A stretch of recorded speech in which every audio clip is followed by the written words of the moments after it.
Bem-vindo ao Surreal, um canal para você que ainda tem dúvidas ou nunca ouviu falar na transição planetária, ou para você que anda se sentindo vazio, sem um propósito na vida. Eu sou o Luiz Genro. Aqui a gente vai conversar com gente que trabalha ou estuda na fronteira da ciência com a espiritualidade. Você vai conhecer relatos que desafiam a forma como a gente enxerga o mundo e entender por que a prosperidade na vida depende de nosso equilíbrio mental, emocional e espiritual. Surreal, um canal sobre fenômenos anômalos que fazem parte da história, mas que são ignorados pela grande imprensa e pela maior parte da ciência. E você vai entender por quê. Hoje o papo é sobre superdotados e fenômenos anômalos, com a Grazi Polla. Ela é mestre em educação matemática e especialista em altas habilidades e superdotação. E está conduzindo uma pesquisa que envolve a avaliação de 10 superdotados e entrevistas sobre habilidades psíquicas e fenômenos anômalos. Oi, Grazi, obrigado por topar o convite. Oi, Luiz, muito obrigada pelo convite, por estar aqui com vocês para esclarecer algumas coisas. É um prazer. Grazi, o que inspirou você a fazer esse estudo que une ciência, psicologia e espiritualidade em uma proposta só? Essa história começou quando eu estava fazendo o curso da doutora Gilda sobre hipnose e os fenômenos anômalos, mais especificamente sobre abdução, contato, e ela me jogou os manuais da Lei de Diretrizes e Bases da Educação sobre superdotação, sobre educação inclusiva, dentro da educação inclusiva, superdotação. Porque na década de 90 ela tentou fazer uma pesquisa sobre essas crianças que têm uma inteligência acima da média, sobre esses fenômenos, ver se conseguia fazer alguma coisa lá na Amazônia. Depois também ela tentou no Rio, mas não deu certo, ela não conseguiu ir para frente, não vingou. E daí ela disse assim: bom, já que você é da educação, vamos ver se você consegue fazer alguma coisa. Você tinha alguma das características que você está estudando na sua pesquisa? Quando eu comecei a fazer faculdade, eu já pesquisava um pouco sobre as inteligências múltiplas de Gardner. Isso para mim sempre foi. Inteligência foi sempre uma coisa que me chamou muita curiosidade. Bom, depois eu tentei fazer o mestrado em cima da inteligência lógico-matemática, não deu certo, porque nenhum dos professores tinham essa linha de pesquisa dentro do mestrado e eu tive que mudar meu projeto de pesquisa para eu poder continuar no mestrado, né? E com muito custo ainda consegui uma professora que me orientasse, porque eu estava grávida de 7 meses e tinha já um bebê de 1 ano e 2 meses na época, então ninguém queria me orientar, porque eu sabia que era uma caixinha super grande para descascar, né? E conseguimos, então, eu consegui entrar no mestrado e não fiz isso, mas durante o processo sempre fui pesquisando algumas coisas. Então, isso para mim foi é, ali muito importante, até esse espaço para poder estudar e fazer alguma coisa, não nesse caminho, mas ajuda, sempre ajuda, né? Desde criança, você teve algum fenômeno aconteceu com você? Paranormalidade, algo relacionado à espiritualidade, à ufologia? O Sim. que te trouxe para esse mundo? Ele foi um caminho bem longo, você sabe que para a gente chegar em determinadas áreas, a gente tem que percorrer vários caminhos ali para até se autodescobrir. Isso é um autoconhecimento, né? Bom, assim, quando eu era criança, aconteceram vários fenômenos comigo, a maior parte deles ligados a visões na minha tela mental. Então, eu tenho muito mais, vamos dizer assim, voltado mais para a psicologia do que para a mediunidade, né? E eu sumi 2 vezes quando era criança. Então, uma com 6 anos de idade e depois uma com 9 anos de idade na praia. Bem, inclusive, bem pertinho daqui onde eu moro. E isso, esses fenômenos, essas coisas com o tempo, a gente vai se desligando deles porque a vida da gente é bastante corrida, é faculdade, é trabalho, filhos, marido, né? E essas coisas vão se perdendo ao longo do tempo. Eu entrei na faculdade, eu fiz 1 ano de física, bacharelado na UFMS. E um colega meu, que era veterano, ele me deu um livro como é que é? Do Carl Sagan. E quando eu fui ler as páginas, li mais ou menos umas 100 páginas, aquilo me deixou, tirou o chão. Aquilo me tirou o chão, eu parecia até que eu ia me dissociar, porque era muita informação ali, eu comecei a resgatar essas memórias, né? Então, que eu saía do corpo, fora do corpo, ia, ultrapassava o telhado e ficava olhando as estrelas de lá de cima, eu me via fora do corpo até o teto, e olhava meu corpo em cima da cama, esses fenômenos e sonhos, muitos sonhos, né? Sonhos com naves e tal. Então, eu parei de ler o livro, devolvi o livro para ele, falei, eu não quero mais saber, porque eu estava me sentindo muito fora, achando até que eu ia sair fora da realidade, por conta de tudo isso, e aí eu consegui terminar a faculdade desse jeito, né? Tava mal começando, não ia conseguir nem caminhar. Bom, não consegui prolongar, fiquei só um ano na faculdade de física, justamente porque era integral, era o dia todo, eu não tinha como me sustentar lá, voltei para casa, depois eu comecei a fazer matemática. Mato Grosso do Sul trouxe para mim. Eu sou gaúcha, mas eu fui criada no Mato Grosso do Sul. E é bom a gente falar do lugar onde a gente fala, porque essas vivências é que trazem muitas coisas sutis para a gente. Então, no Mato Grosso do Sul, eu tive contato com muitas pessoas diferentes, com uma cultura muito vasta. Então, na rua onde eu morava, tinha paranaense, tinha goiano, tinha mato-grossense, tinha descendente de paraguaio, assim, catarinense, gaúcho, todo mundo junto e misturado, na mesma rua. Então, assim, e Campo Grande, se você não sabe, é a segunda maior colônia japonesa, fora de São Paulo, é a segunda maior, a árabe também, e a maior aldeia indígena urbana que existe está em Campo Grande. Para você ter uma noção de como a cultura é muito misturada, é, o prato típico de Campo Grande é soba, que é uma comida japonesa. Então, essa diversidade, eu trabalhei muito eu trabalhei um ano numa aldeia indígena, eu morei dentro de uma aldeia indígena, eu morei dentro de um assentamento. Todas essas perspectivas de dar aula em escola particular, dar aula em assentamento para índios, tudo isso, né, faculdade e tal, isso me deu uma noção de que a inteligência, ela não é uma coisa só para ricos, ela não é uma coisa só para brancos, entende? Então, é uma questão genética mesmo. Porque a gente percebe que dentro de uma sala de aula, pelo menos ali 3, 4 alunos têm uma inteligência acima da média. E alguns têm uma sensibilidade muito maior do que os outros. Sempre fui uma excelente aluna, uma das melhores alunas da sala. Além de toda essa parte parapsicológica, todos esses fenômenos, isso, a inteligência acima da média. Então, tudo isso, eu também percebi isso nos meus filhos. Agora, você está falando que teve alguma sensação de ter sido abduzida ou contatada? Você conseguiu confirmar isso mais para frente? Então, eu não cheguei nessa parte. Eu fiz algumas sessões com a doutora Gilda, sim. Ah, o que que a gente... Porque tudo isso a gente não tem como provar, tá certo? Tudo isso são evidências, né? Então, a gente vai montando um caminho, um percurso para ver se isso faz sentido. Então, o que que para mim me faz sentido? Então, quando esses fenômenos de sair, de sumir e ninguém saber para onde que eu estava. Então, por exemplo, aos 9 anos, quando eu vim aqui para a praia, eu passei o dia inteiro com os meus pais.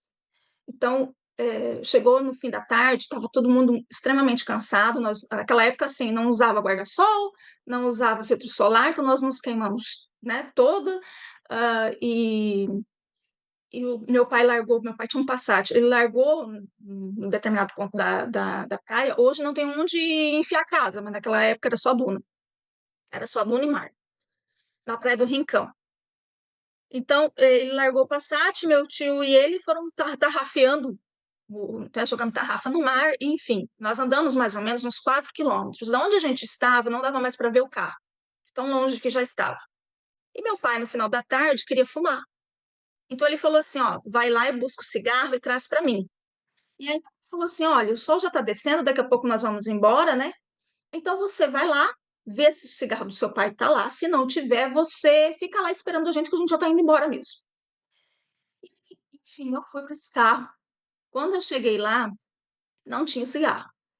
Então, essas são uma das coisas que, às vezes, a doutora Gilda chama de... Eles montam um cenário. Eles montam um cenário.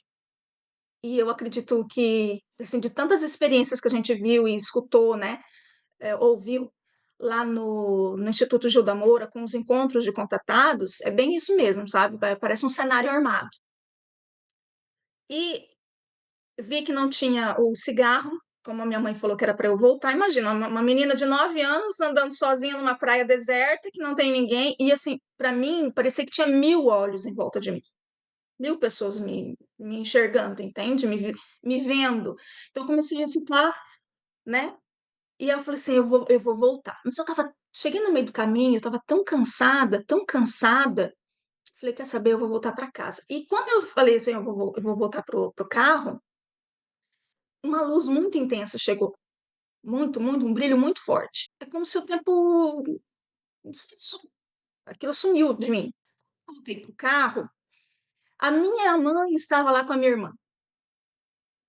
Então, como é que eu fui até o carro, voltei até metade do caminho, a minha mãe passou por mim, entrou no carro, ficou lá com a minha irmã e ela não me viu nesse percurso porque era só praia e duna, né? Só areia, o mar ali e duna. Então é impossível isso. E outra coisa, ela chegou no carro e foi dormir.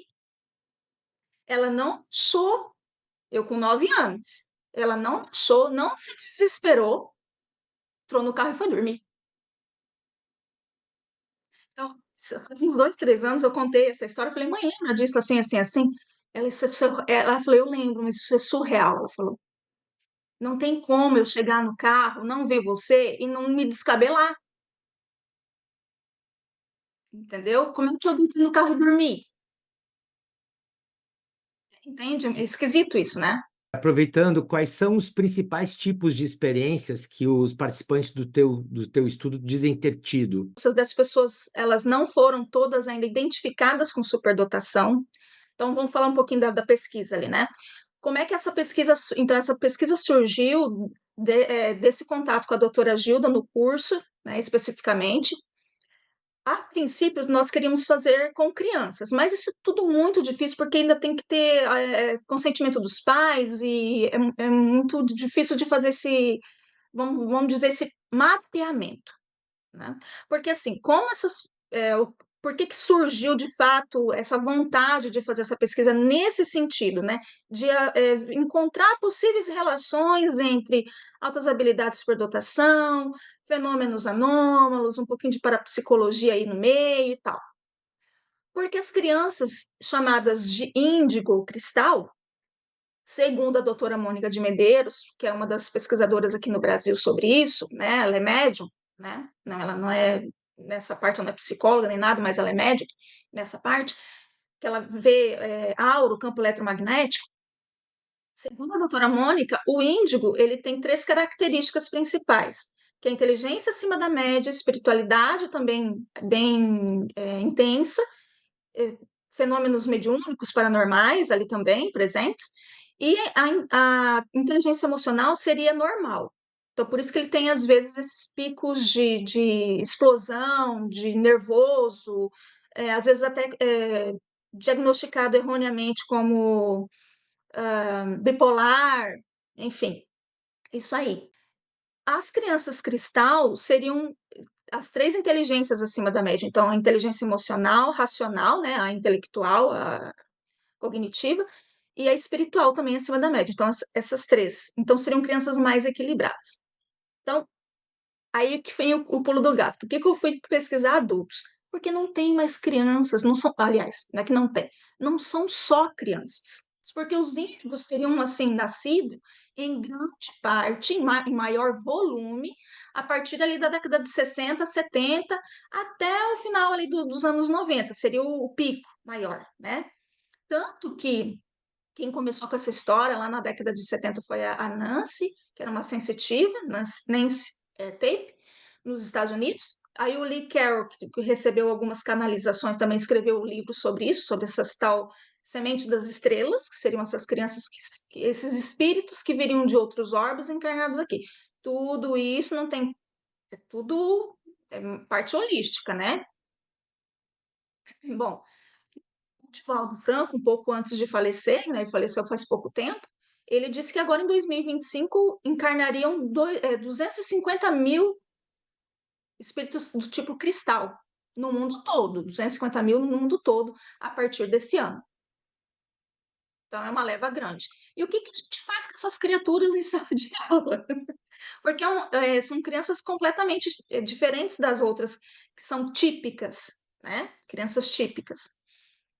Então, por isso que eu comecei a pesquisar os adultos, porque eu já percebia que eles também tinham uma inteligência acima da média, né? A espiritualidade, e a gente fala muito assim, os superdotados, eles têm uma característica já dentro desse perfil aí que a gente está pesquisando, né? Esse perfil de, além dessa alta habilidade, eles entram lá pelos 30 anos numa crise existencial.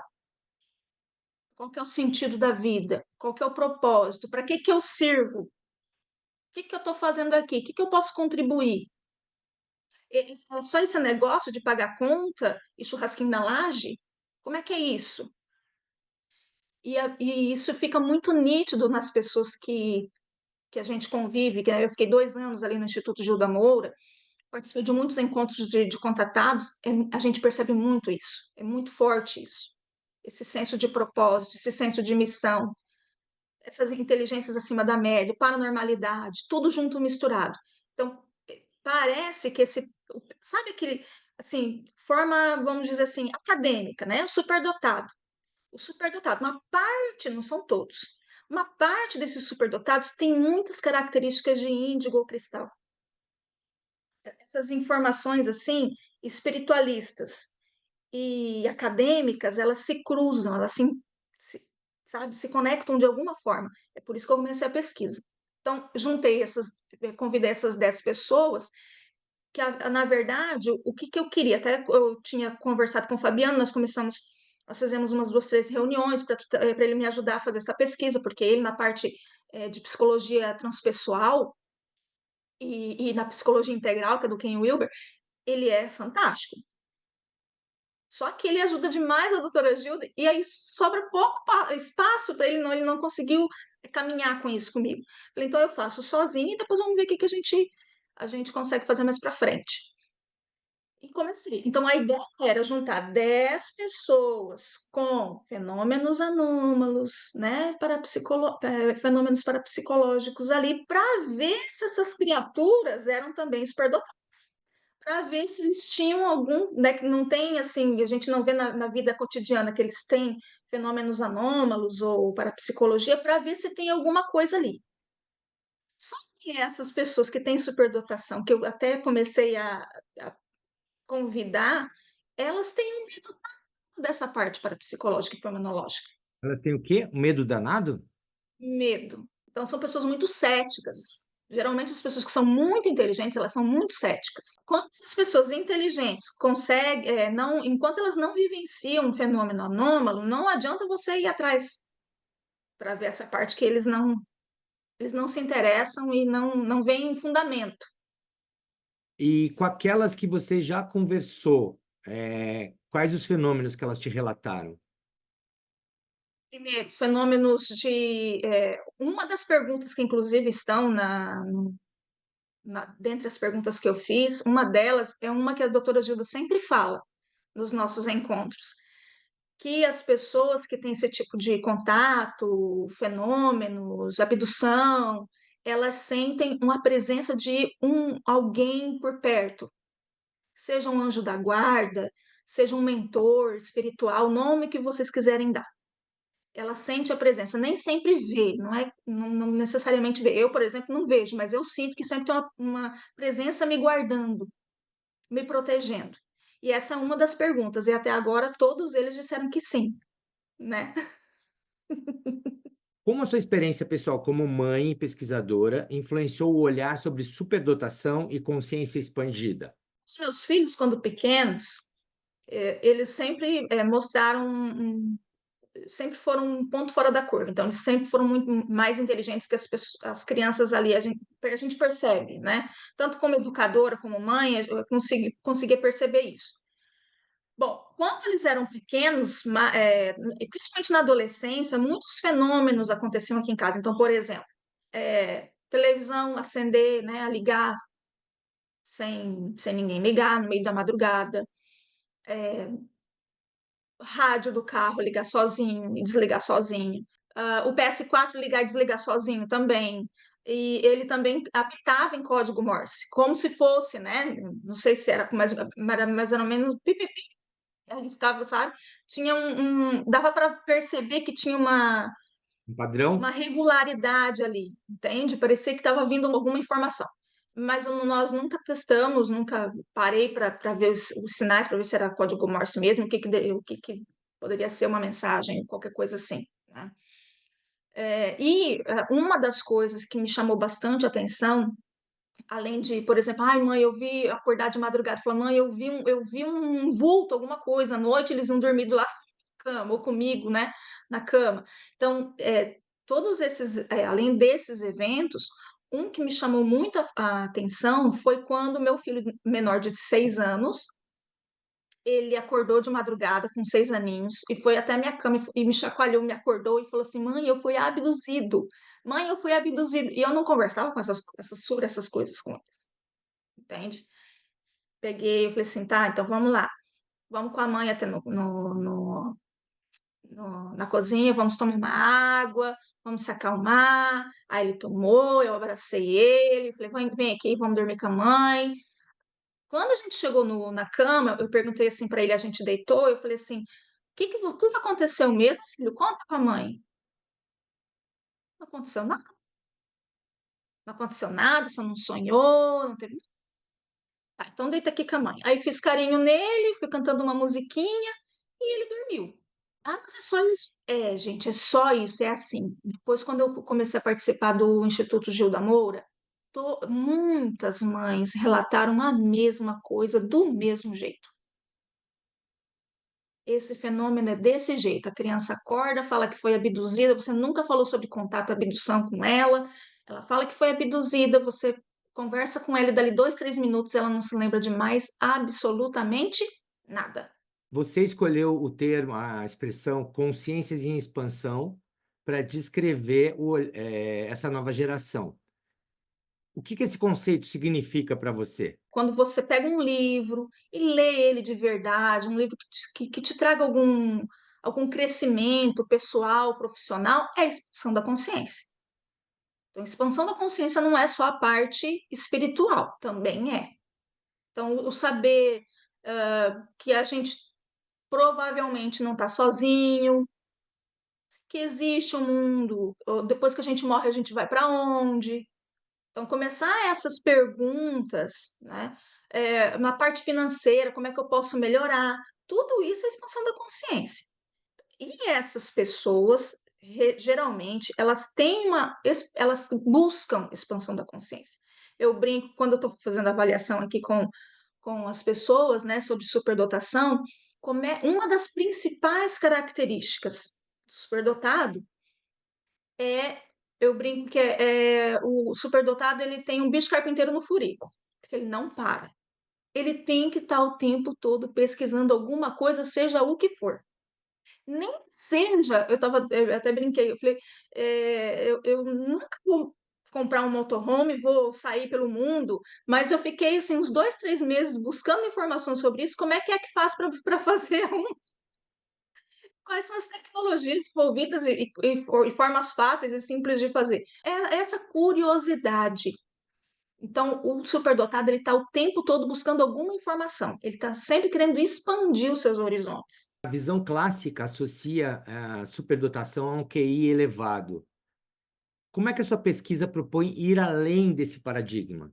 De algumas décadas para cá, não é só a minha pesquisa, mas por exemplo, o Renzulli começou lá na década de 70, 80, eu comecei a pesquisar sobre isso, e ele trouxe que a superdotação está mudando um pouco de QI, voltado para o foco do QI para as múltiplas inteligências, e já juntando as múltiplas inteligências de Gardner junto com a teoria do Renzulli. Então, qual que seria a teoria do Renzulli? É a chamada teoria dos três anéis. Então, para você ser superdotado, você precisa de três características principais, que é inteligência acima da média, ou seja, você tem uma facilidade gigantesca para aprender coisas, seja elas quais. Aí, lógico que você mantém um foco e uma habilidade muito maior naquilo que você tem interesse. Então, por exemplo, eu como sou mais da área de exatas, matemática, física e química eu nadava de braçada, e português eu me lascava, entendeu? Então não tem problema, é isso, mas eu tinha facilidade para aprender.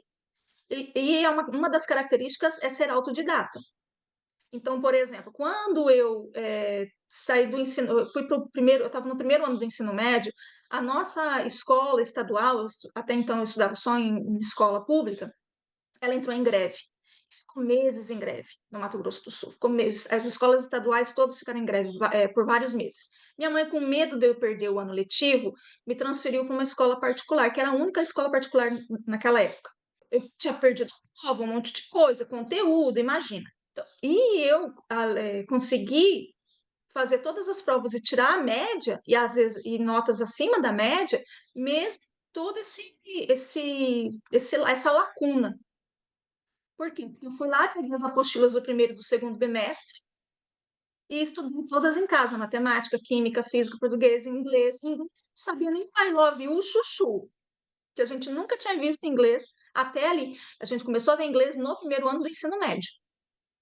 E eles lá viam, né, era pelo sistema positivo de ensino, a escola, então, desde do jardim se estudava inglês. Depois, então, a inteligência acima da média, depois vem a criatividade.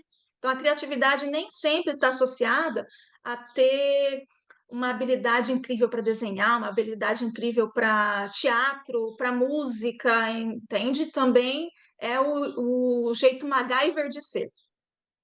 Ou ter um humor muito acima da média. É aquela capacidade de fazer conexões que ninguém faz. Isso também está ligado à criatividade. E por último, então, a habilidade acima da média, a criatividade, o comprometimento com a tarefa. Então, mesmo que seja uma coisa que o cara não gosta muito de fazer, ele vai fazer. Ele vai fazer bem feito. Uma palestra chata para dedéu, mas ele presta atenção, ele não fica no celular. Então, essas são uma das características, as três características principais da superdotação. Por último, uma quarta condição, mas nem todos os superdotados têm, é a liderança. Nem todos são líderes. Aí, dentro isso, para o Renzulli. Para o Gardner, quais são então os tipos de inteligência? Essas são as características de superdotação. Dentro da superdotação, quais são as inteligências que podem aflorar mais nesses indivíduos? Então, o Gardner até agora ele mapeou 9, tá? Segundo a teoria deles, por enquanto são 9. As primeiras lá, né, que ele identificou, a linguística, então pessoas que têm o dom da fala, é, poesia, escreve, né, os jornalistas, são essas pessoas. Depois, lógico, matemática, a visoespacial ou a espacial, que seriam os arquitetos, os engenheiros, né? Ah, tá. Aí vem a naturalista, que é ligada à ciência. Vamos ver se eu consigo lembrar as 9, sem repetir aqui. A naturalista é ligada à parte de ciências, biologia, né? Física. Depois tem a musical, a inteligência musical, a inteligência sinestésico corporal, que são os dançarinos, quem gosta de fazer teatro, os artistas, nessa parte. Depois tem a inteligência intrapessoal, que é de você com você mesmo. A interpessoal, que são as relações, né? E a existencial, que seria essa parte mais ligada com o cosmos, com o todo, a espiritualidade. Faltou uma, né? Agora eu não vou lembrar. Tudo Mas bem. daqui a pouco certo vem. Então, o que a gente percebe, né, nessas pessoas que têm essas características de índigo, cristal, que falam que tem a habilidade, a inteligência acima da média, a espiritualidade, justamente, além delas terem essa inteligência acima da média, essa parte de inteligência existencial, ela é mais aflorada. Como a teoria das inteligências múltiplas do Gardner, que você acabou de falar, dialoga com os perfis que você descreve? Essas pessoas que eu busquei, né, para fazer essa pesquisa, porque eles apresentam fenômenos anômalos, apresentam alguns fenômenos parapsicológicos, vamos ver se eles são superdotados, que seria isso. Então, a minha proposta, o meu convite foi justamente fazer isso para eu perceber se dentro dessas inteligências de Gardner, porque quando eles fazem, respondem os questionários, lá tem todo o mapeamento dessas inteligências para ver se realmente essas, por exemplo, essa inteligência, já que eles têm uma parte emocional, uma inteligência emocional e espiritual acima da média, então essa inteligência interpessoal, intrapessoal e existencial, elas têm que estar lá em cima. E é isso que eu estou buscando verificar na pesquisa. Então, primeiro, eles têm essas três condições do Renzulli, eles têm inteligência acima da média, têm comprometimento com a tarefa, têm criatividade, ok. Agora vamos ver as inteligências múltiplas que eles possuem. Porque o mapeamento não é vir. Ah, todos gostam de matemática, então o perfil índigo cristal, então tem inteligência acima da média, então pronto. Todo mundo gosta de matemática, não é isso que eu quero ver. A todos eles têm inteligência musical, não é isso que eu quero ver. Quero ver se tem essas inteligências ali, a interpessoal, a intrapessoal e a existencial, acima da média também. Muito desses traços são confundidos com TDAH ou com o transtorno do espectro autista.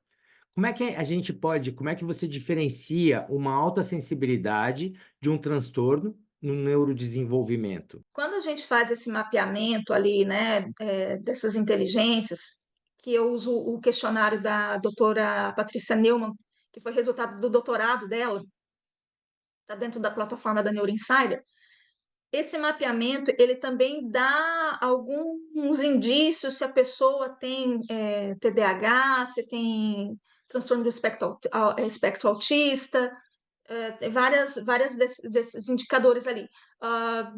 Dislexia, disgrafia, descalculia, tudo isso começa a ser evidenciado. O que acontece? Eu não sou psicóloga, então não posso rastrear, não posso diagnosticar isso. Se no mapeamento ali aparece alguma coisa, daí eu encaminho para um psicólogo ou para um psiquiatra se há algum indício marcante. Mas esse que é o problema, a gente precisa ter um olhar muito clínico em cima disso. Porque como essas pessoas têm características de paz, o que, que é paz? É pessoa altamente sensível. Paz é pessoa altamente sensível. Tem que cuidar para não confundir com o espectro autista, que tem uma sensibilidade, por exemplo, muito marcante para barulho. O cérebro do superdotado, ele já tem essa condição neuroatípica por causa do funcionamento dele que é diferenciado. Então, o cérebro do superdotado, ele capta muito mais informações. Então, até onde a gente consegue até separar isso, né? De, por exemplo, se você é um superdotado, o seu cérebro capta mais informações, por isso que você é paranormal, será? A gente não consegue dizer isso. Então, ainda a gente precisa de muita pesquisa nessa parte aí, né?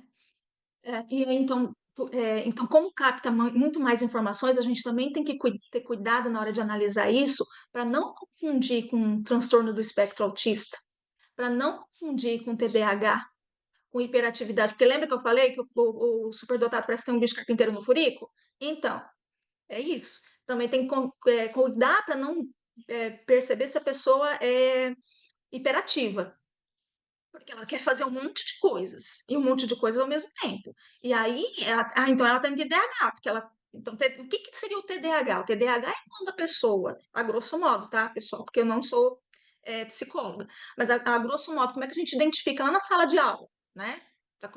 Sou educadora. E aqui com as pessoas que eu analiso. Como é que a gente sabe diferenciar se a pessoa tem TDAH ou não? Se ela não consegue terminar, não consegue concluir nada, perde o foco muito fácil, que é uma característica do superdotado, é ter o hiperfoco. Se ele não consegue manter o hiperfoco, então é porque ele tem algum problema, algum transtorno, pode ser. Aí encaminha, senão não.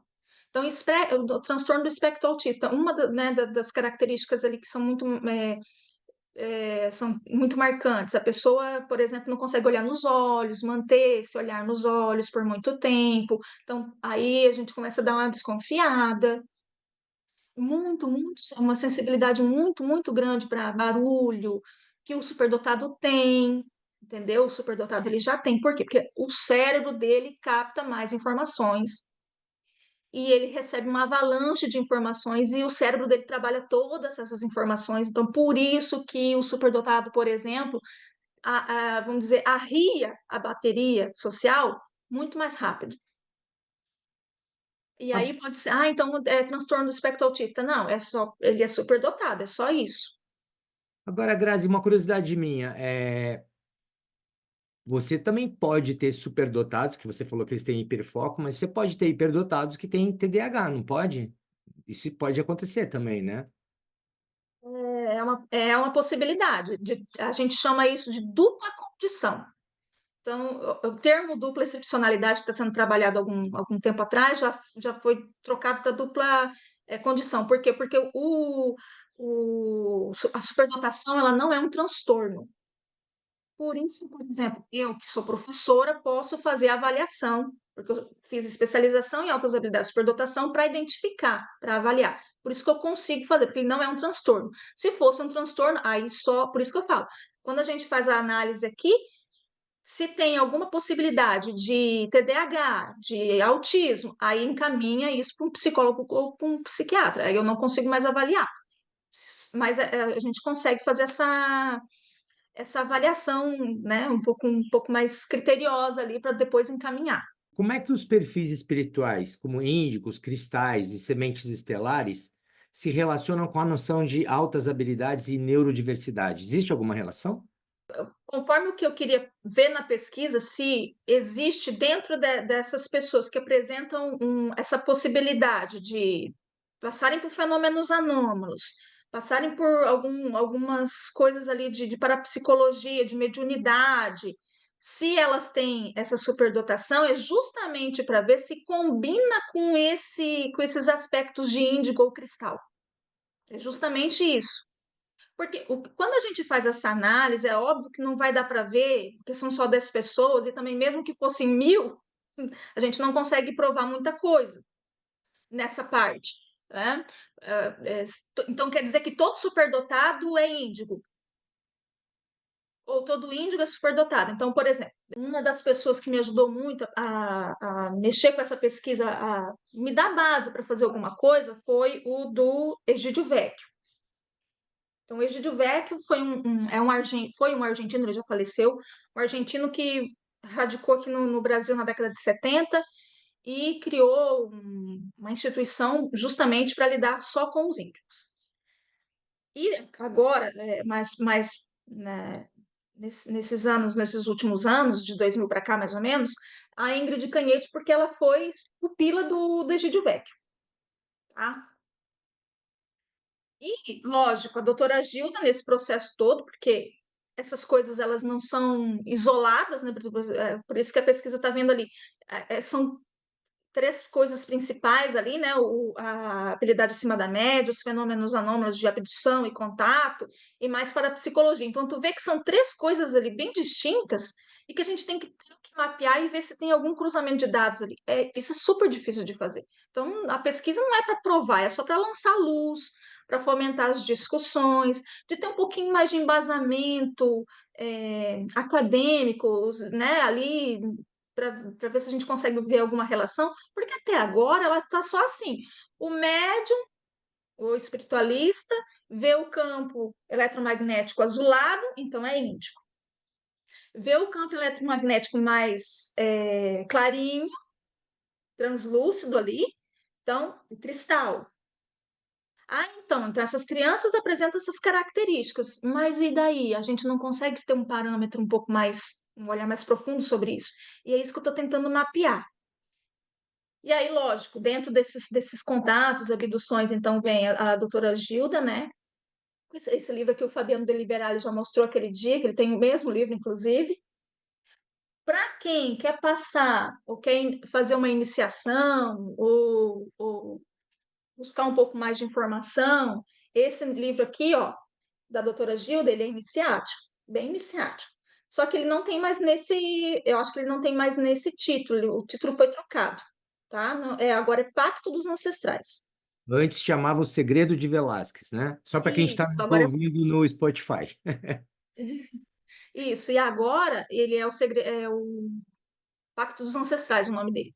Quais seriam as principais diferenças entre os índicos e os cristais em termos de sensibilidade e missão existencial? Dá para falar algo nesse sentido já?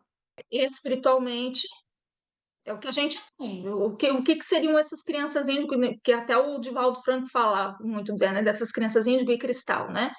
Essas são essas características. Então, elas têm uma preocupação com o meio ambiente, com as pessoas, com o trabalho dela, o propósito de vida dela, de ser algo que impacta não só a sua vida, mas a vida das pessoas positivamente, né, um impacto positivo das pessoas. Então, essas características, é por isso que às vezes eu falo, nem todo o superdotado é índigo ou cristal.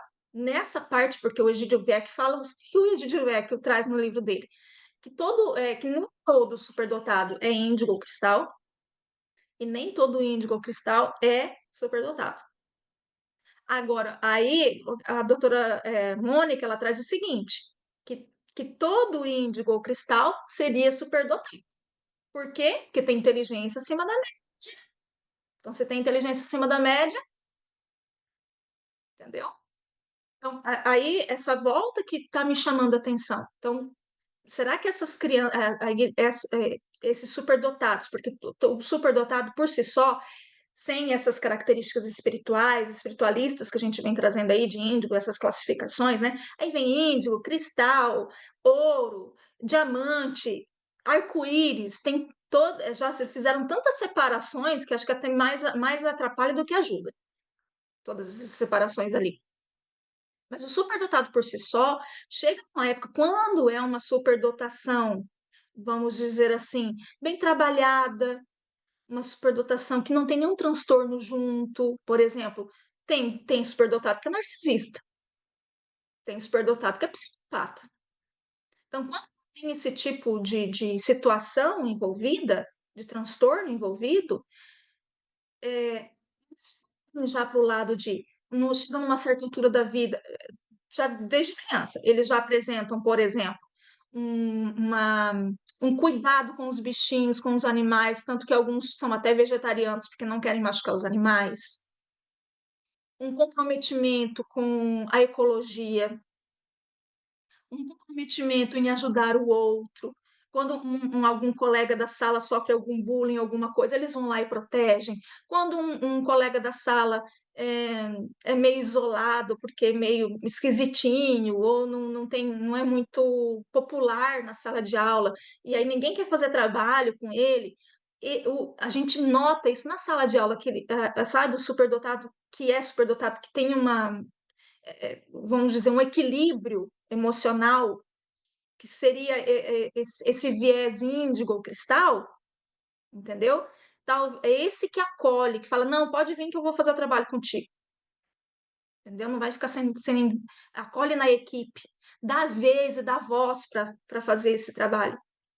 Dá para dizer que o índigo veio para preparar o caminho para o cristal, no sentido de ele veio para incomodar, assim, para provocar uma ebulição para vir o cristal logo depois? Existe uma lógica aí? Boa parte dos espiritualistas falam, né, que o índigo ele veio para quebrar paradigmas. Então, ele, como diz a doutora Mônica, ele vem para abrir caminhos, dar porrada, não gosta de injustiça, então, porque ele não gosta de injustiça, ele, sabe, ele vira o Hulk, e quando a criança seria o perfil cristal, aí ela já apazigua, ela já é mais acalentada, de trazer para o grupo, são crianças mais tranquilas, seria uma energia, acho que talvez um pouquinho mais perto da crística, entendeu?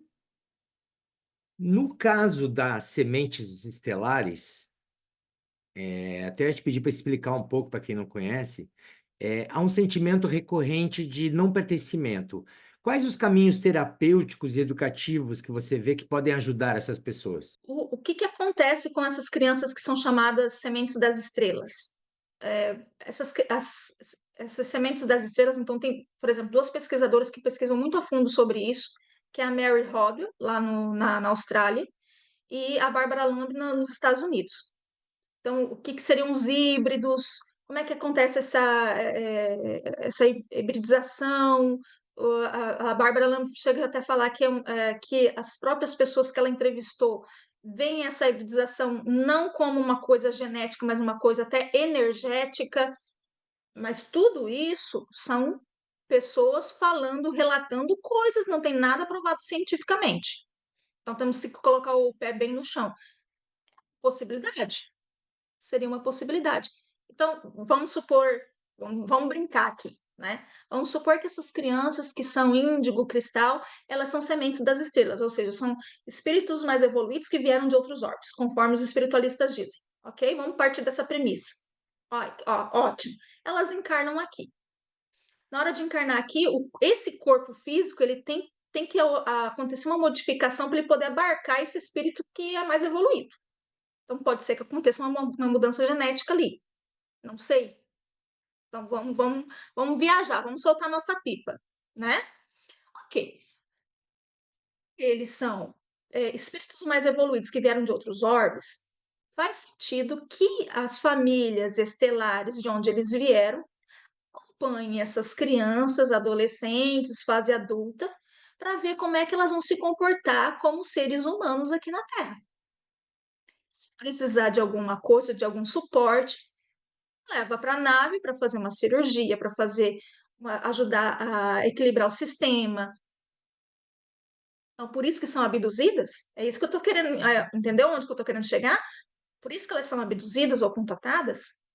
Porque o que que seria abdução? Abdução seria ser levado contra a vontade para a nave, para um lugar, um espaço não humano, que a gente considera não humano, talvez uma nave ou outro lugar, e passar por testes, por exames físicos ali. Isso seria abdução. E o contato seria mais, pode ser levado tanto em corpo quanto fisicamente, quanto só o corpo mental ou astral, para receber informações. Então, faz sentido quando essas crianças vieram de fora e estão aqui, né? Esses espíritos vieram de fora, encarnaram aqui, e a sua família cósmica está aqui para ajudar de alguma forma. Você está estudando psicologia transpessoal também, né? De que forma ela se conecta com todos esses temas que você pretende abordar, que você aborda no seu livro e no estudo também? Por isso que eu comecei a fazer psicologia transpessoal, justamente porque eu não tinha o Fabiano para me ajudar nessa parte. Que seria a pessoa muito mais indicada para fazer isso e fazer isso com profundidade. Então, eu vou fazer isso, vou fazer de forma bem mais superficial. Mas a psicologia transpessoal, a integral, ela vem para dar suporte nessa parte. Então, quando o Ken Wilber fala dessa evolução de consciência, ele faz todo um mapeamento ali e uma evolução essa evolução acho que acontece em 9 níveis, se não me engano. Traz aqui de novo para falar sobre isso, que ele é excelente para falar dessa parte. Essa evolução ela tem vários sentidos. Então, é a parte intelectual, é a parte emocional, é a parte espiritual, e nem sempre todos esses 3 ou 4 componentes, não lembro mais agora certinho, eles não caminham assim, vão para o segundo, para o terceiro, para o quarto, para o quinto nível, para o sexto, para o sétimo, para o oitavo, para o nono, todos juntos. A pessoa não evolui tudo assim nessa cadência certinho. Então, às vezes, ela vai na cognitiva primeiro, depois ela vai para o espiritual, depois ela vai para o emocional e vice-versa. E ela vai caminhando, ela vai galgando esses andares ali, esses patamares, para conseguir evoluir a consciência. Aí sim, o que é isso? É uma expansão da consciência, que também é tratado pelo Deepak Chopra quando ele fala do meta-humano. A psicologia transpessoal também fala sobre crises espirituais e emergências existenciais, certo? Esses fenômenos aparecem nos indivíduos que você está pesquisando? Já deu para perceber alguma coisa nesse sentido? Alguns dessas pessoas, elas passam por crises, né, existenciais e crises e emergências espirituais, como Stanislav Grof traz, né, a emergência espiritual, e o livro dele é muito bom para ajudar nessa parte, então quem depois quiser ler, do Stanislav Grof, Emergência Espiritual, e também tem Kundalini Tantra do Satyananda, também é ótimo.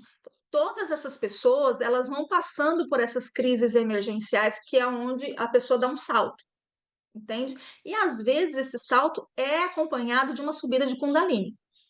Quais práticas pedagógicas podem realmente acolher e nutrir crianças com consciência expandida? As escolas hoje, na verdade, elas não estão servindo nem para as crianças típicas, quanto mais para as crianças atípicas. Então, nós temos que trazer uma educação muito mais galgada na parte, não diria só construtivista, positivista, mas ela precisa dar uma incrementada, porque esse ensino tradicional está quebrando todo mundo. Mas as salas superlotadas, que também não ajudam em nada nessa parte. Então, eu tenho 3 filhos. Então, eu com os meus 3 filhos é difícil de fazer alguma atividade com eles em casa. Imagina você dar conta de 30, 40 crianças dentro de uma sala de aula para alfabetizar, para O levar essa criança para fazer um passeio, para aprender um pouco mais sobre a natureza, na natureza. Precisa ter mais coisas práticas. A criança ela precisa colocar a mão na massa, e não só a criança, o adolescente também. Trabalhei em escolas que não tinham nem feira de ciências, não promovia nenhuma feira de ciências, não promovia um campeonato de alguma coisa que envolva a inteligência, a construção do conhecimento, de colocar a mão na massa. É muito pobre. Escola particular, isso acontece também. Oportunizar a criança e o adolescente a várias outras coisas diferentes. E como é que a gente pode, por exemplo, trazer o superdotado, por exemplo, que a gente tem, se ele é identificado como superdotado, altas habilidades de superdotação, nós teríamos que construir o PEI. O que que é o PEI? É o Plano Educacional Individualizado. Os professores não têm condição de fazer isso. Para cada criança que é diagnosticada com superdotação. Dá bastante trabalho, porque a gente tem que envolver é, atividades de suplementação para ele, porque não é complementar, é suplementar, porque ele já está além, ele já consegue fazer coisas além. Mas dá para participar de campeonatos que tem no Brasil todo, e vamos dizer que essas crianças têm um perfil índigo e cristal. A gente sabe que eles têm uma sensibilidade um pouco mais a maior. Então, também não só para eles, mas para todos. Aquele estado de presença que só a meditação traz. Então, poderia fazer um pouquinho de meditação na escola, né? Para trazer esse estado de presença, tanto para as crianças que são ou não consideradas, não tem, não é, não precisa haver essa separação, né? Como é que os pais e educadores podem identificar sinais de que uma criança ou é índigo, ou é cristal, ou que ela está fora do padrão médio? Eu acredito que o que mais traz de diferença para eles, além da inteligência acima da média, é essa sensibilidade e preocupação com o meio ambiente, preocupação com os outros, o acolhimento dos bichinhos, o acolhimento das crianças menores, eles são super protetores, eles são super engajados com movimentos sociais. Então, acho que seria, sabe, essas coisas que pegam mais. Além dos fenômenos parapsicológicos que às vezes acontecem em casa. Então, acolher, porque assim, eu vi um vulto, ok, vamos, então deita aqui com a mãe, deita aqui com o pai, vamos rezar, vamos fazer uma oração, e não falar, né, isso não existe, você tá doido. Você sente que eles são mais amorosos? Não. E não é só porque são índigo ou cristal, talvez não seria só isso, mas geralmente o superdotado ele tem essa condição de ser mais um pouco mais querido e acolhedor. São todos? Não, não são todos. Talvez então dentro da superdotação a gente conseguiria encontrar essas crianças que são índigo e cristal. Gente, isso tudo é conversa, não tem nada que prove isso. Então nós temos que cuidar porque eu não gosto muito de ficar rotulando. Acho que o rótulo ele não ajuda às vezes o rótulo atrapalha. Quais são os principais erros que as escolas ainda cometem ao lidar com superdotados e indivíduos altamente sensíveis, que você acha que são graves? Os erros que eu identifico em 15 anos de sala de aula não são só com o erro com os superdotados, com crianças, né, neuroatípicas, tanto quanto o transtorno de déficit de atenção, tanto com os autistas, que a gente fala muito sobre educação inclusiva, mas não inclui nada, tá péssimo isso, foi feito de uma maneira péssima. É, incluir crianças autistas de nível 3 em sala de aula, eu acho um pecado fazer isso. Eles não têm condições de ficar com uma turma de 30, 40 alunos, com gente gritando, enchendo o saco ali. É lógico que eles não vão dar conta, não tem o mesmo ritmo de aprendizagem. O professor não consegue fazer um atendimento individualizado como deveria ser feito para essas crianças progredirem, que talvez um pouco mais isoladas elas conseguiriam ser muito melhor atendidas. Então, nesse sentido, a PAI ela é excelente nesse percurso para essa criança evoluir, para esse adolescente evoluir e aí sim ser justamente incluído na sociedade como deve. Então, esses erros, eles não acontecem só com crianças neuroatípicas, eles também acontecem com crianças típicas, porque o ensino está defasado, o ensino-aprendizagem não está adequado para essas crianças. Não é só porque é neurotípico que pode enfiar 40 e como se fosse um, um depósito de criança, porque muitos pais, inclusive, levam, é como se fosse um depósito de criança. Tem escolas que são de tempo integral que eu já vi a mãe ir lá e falar assim: escuta, você colocar o lanche na escola perto das 5 horas para ir na hora de ir embora, porque daí eu chego em casa e não preciso fazer janta, Caramba. entendeu? Então, assim, escola também que está pecando nessa parte, sabe, os pais estão muito, muito, muito displicentes e deixando a educação dos filhos e a participação de fato na vida deles de forma significativa sabe, de colocar limites, de ser presentes de fato, de brincar, de fazer tarefas juntos, construir coisas juntos, né? Grazi, eu falava um tempo atrás que às vezes devia ter um exame psicotécnico para ver se a pessoa devia ser pai, porque tem umas pessoas que parece que não têm o menor jeito para isso. O que que você acha disso? Às vezes eu acho que você também tem razão, mas partindo para essa parte espiritual, já que a gente está aqui nessa vibe, né, espiritual e espiritualista, essas crianças, os espiritualistas costumam dizer que os espíritos, eles, antes de encarnar, eles escolhem a família onde elas vão encarnar e elas têm alguma coisa para aprender, tanto quanto para ensinar.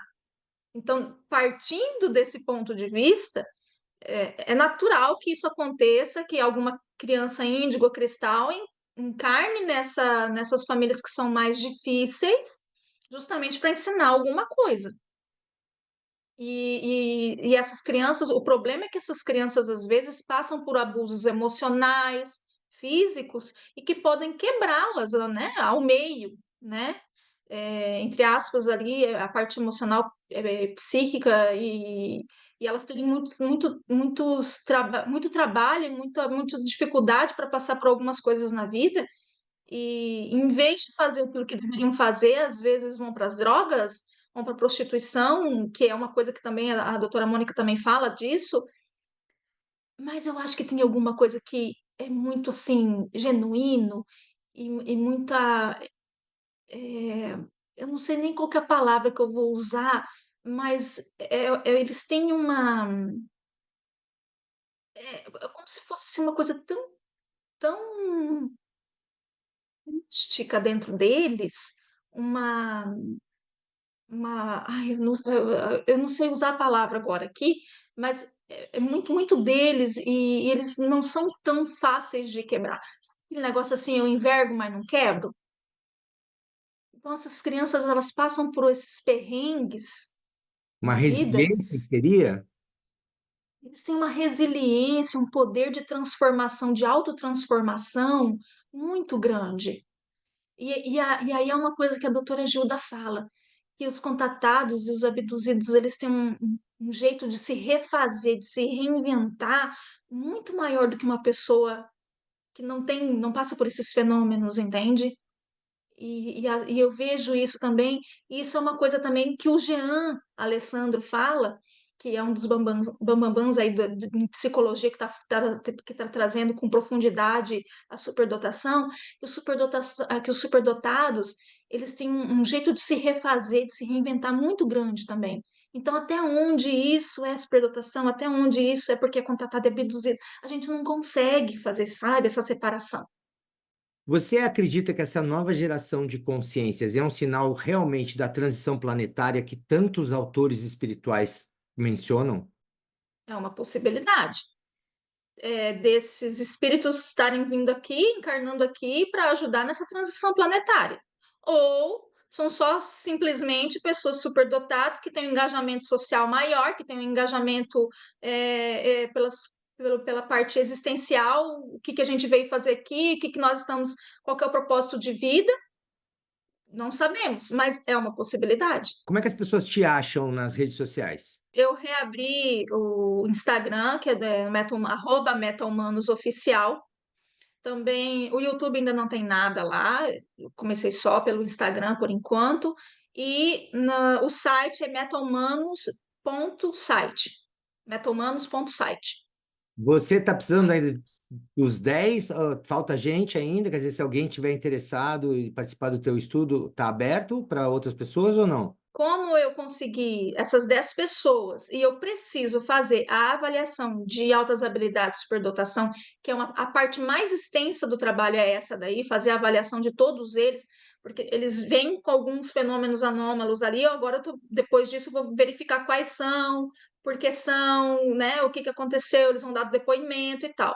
Mas antes disso, a minha promessa para poder engajar esse povo nessa parceria aí dessa pesquisa é verificar se eles têm altas habilidades de superdotação. Então, essa é a primeira coisa que eu faço, que é a minha devolutiva, né? Porque a pessoa fica aqui horas e horas passando por tudo isso e sai daqui com o quê, né? Então, a minha devolutiva foi essa: ó, eu faço análise de altas habilidades de superdotação, te dou um parecer sobre isso, e é o que você vai ganhar para poder participar da pesquisa.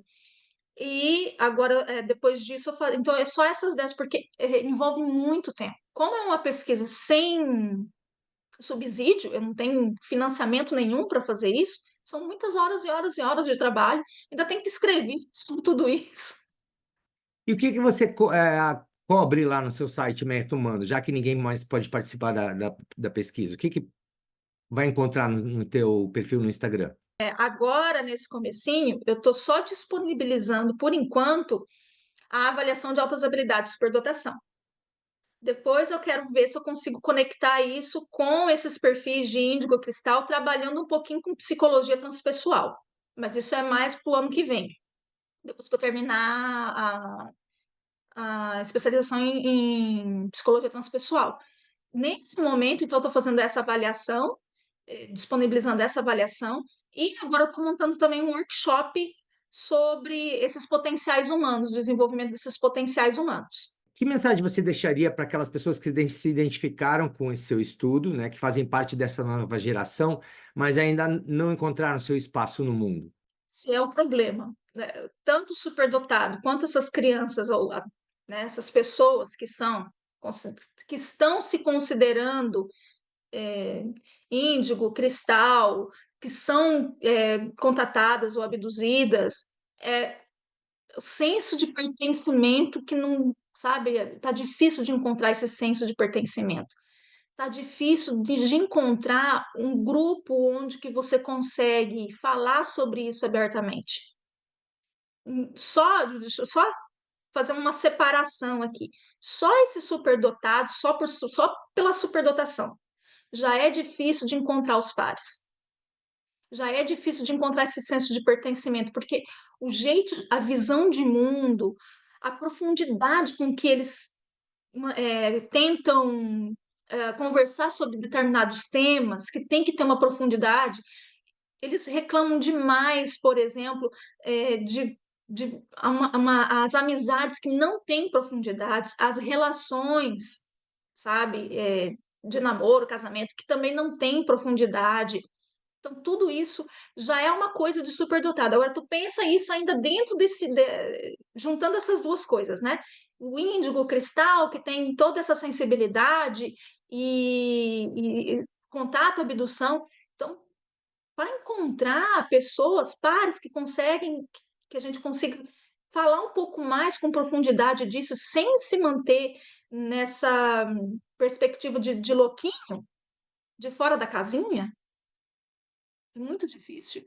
Onde que eu encontrei suporte para tratar dessas questões, pelo menos as espirituais, parapsicológicas, né, contato e abdução, foi lá no grupo do Instituto Gilda Moura.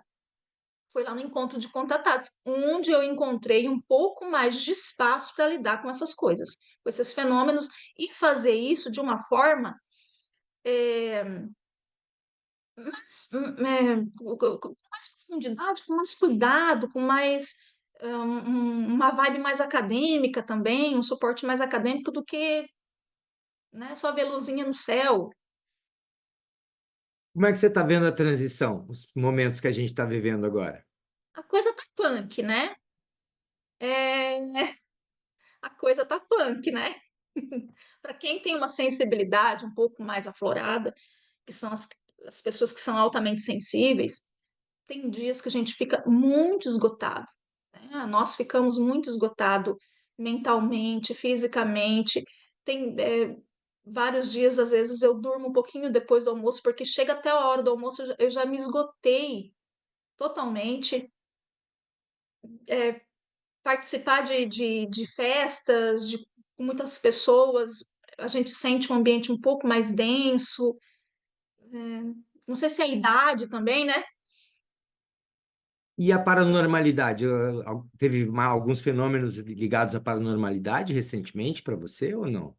Basicamente, são esses fenômenos de ligar a luz sozinho, ligar a TV sozinho, ligar a rádio sozinho. E eu não sei se é meu, se isso também não são dos meus filhos, porque como eles estão na adolescência, é muito mais provável que seja deles do que meu já. E como é que eles lidam com a espiritualidade deles nesse momento? Como é que está sendo para eles? Eles não entram muito, né, nesse quesito. Eles não gostam muito. Como eu já mexo com essa parte, então eles preferem ficar um pouquinho de fora, sabe? É adolescente. Depois, quando eles amadurecerem, eles vão começar a procurar, assim como eu também fui procurando respostas, possíveis respostas, pelo menos, que a gente não consegue fazer tudo isso é, com muita profundidade por enquanto, mas o Ken Wilber está trazendo algumas coisas aí, o Heineken trouxe algumas coisas de parapsicologia, a doutora ajuda com os fenômenos anômalos de abdução e contato, e também John Mack, enfim, várias pessoas que vêm trazendo suporte para a gente explorar um pouco mais, com mais profundidade sobre isso, ou com mais pé no chão também, né? Sem ficar tanto no viés espiritualista. Grazi, super obrigado. Muito obrigado por ter topado o convite. Até uma próxima. Eu que agradeço imensamente pelo convite. Um abraço para todos vocês e para ti também, Luiz.